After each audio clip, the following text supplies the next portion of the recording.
এজন জ্ঞানী ব্যক্তি কেতিয়াও এই পাঁচটা স্থানলৈ নাযায় য'ত উপাৰ্জনৰ সুযোগ নাই, য'ত এজনৰ আনজনৰ প্ৰতি সন্মান, ভয়, শ্ৰদ্ধা আদি একো নাই, যি ঠাইত মানুহৰ মাজত কোনো লজ্জাবোধ নাই, যি ঠাইত কোনো জ্ঞানী ব্যক্তিৰ আহযাহ নাই, য'ত মানুহে কামৰ প্ৰতি অনীহা দেখায়। বুদ্ধিয়ক হোৱাত কোনো আপত্তি নাই, কিন্তু ঠগবাজ হ'ব নালাগে। সাৱধান হোৱাত কোনো আপত্তি নাই, কিন্তু ভয়াতুৰ হ'ব নালাগে। ধনী হোৱাত আপত্তি নাই, কিন্তু অহংকাৰী হ'ব নালাগে। সহজ হোৱাত আপত্তি নাই, কিন্তু সহজলভ্য হ'ব নালাগে। চঞ্চল হোৱাত আপত্তি নাই, কিন্তু উচ্ছৃংখল হ'ব নালাগে। লোভ থকাত আপত্তি নাই, কিন্তু অত্যাধিক লোভীয়া হ'ব নালাগে। স্বাৰ্থ থকাত আপত্তি নাই, কিন্তু স্বাৰ্থপৰ হ'ব নালাগে। আধুনিক হোৱাত আপত্তি নাই, কিন্তু মানৱতাহীন হ'ব নালাগে।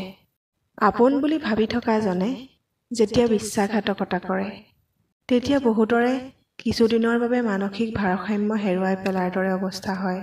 নিজকে নিজেই বুজাবলৈ বহুত সময়ৰ প্ৰয়োজন হয়। মানুহক বিশ্বাস কৰিবলৈ ভয় লগা হৈ পৰে। কোনোবাই এবাৰ বিশ্বাসঘাতকতা কৰাৰ পাছত তেওঁক জীৱনত দ্বিতীয়বাৰ বিশ্বাসত ল'ব পৰা কেতিয়াও নাযায়। এই 6টা কাম আজিৰ পৰাই কৰিবলৈ আৰম্ভ কৰক। সদায় হাঁহি থাকিবলৈ আৰম্ভ কৰক। এই পৃথিৱীত আপুনি কান্দি থাকিলেও কোনেও গুৰুত্ব নিদিয়ে। আজিৰ পৰাই ভাল ভাল কিতাপ পঢ়িবলৈ আৰম্ভ কৰক। মনত ৰাখিব, এখন ভাল কিতাপৰ মূল্য 1000 বন্ধুৰ সমান। বৰ বেছি ভাল পোৱা বিচাৰি হাবাথুৰি খাই নুফুৰিব। যদি প্ৰেম সফল হয় তেতিয়াতো ভালেই, কিন্তু বেছিভাগ ভাল পোৱাত আপুনি কেৱল প্ৰতাৰিত হ'ব লগা হয়, যিয়ে আপোনাক ভিতৰৰ পৰা ধ্বংস কৰি পেলাব। বেছিকৈ মনোৰঞ্জনৰ ক্ষেত্ৰত সময় নিদিব। চিনেমা, ৱেব ছিৰিজ এইবোৰ চোৱা কম কৰক। আজৰি সময়ত আপোনাৰ দক্ষতাত মনোনিৱেশ কৰক। কথা কোৱাটোতকৈ বেছি শুনিবলৈ লওক। হয়তো সেইবাবেই ভগৱানে আমাক এখন মুখ দিছে আৰু 2খন কাণ দিছে।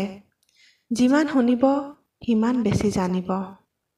আজিৰ পৰা টকা সঞ্চয় কৰিবলৈ শিকক। অভাৱত টকা খৰচ কৰিবলৈ বন্ধ কৰক। নহ'লে কোনেও আপোনাক ধ্বংসৰ পৰা বচাব নোৱাৰে।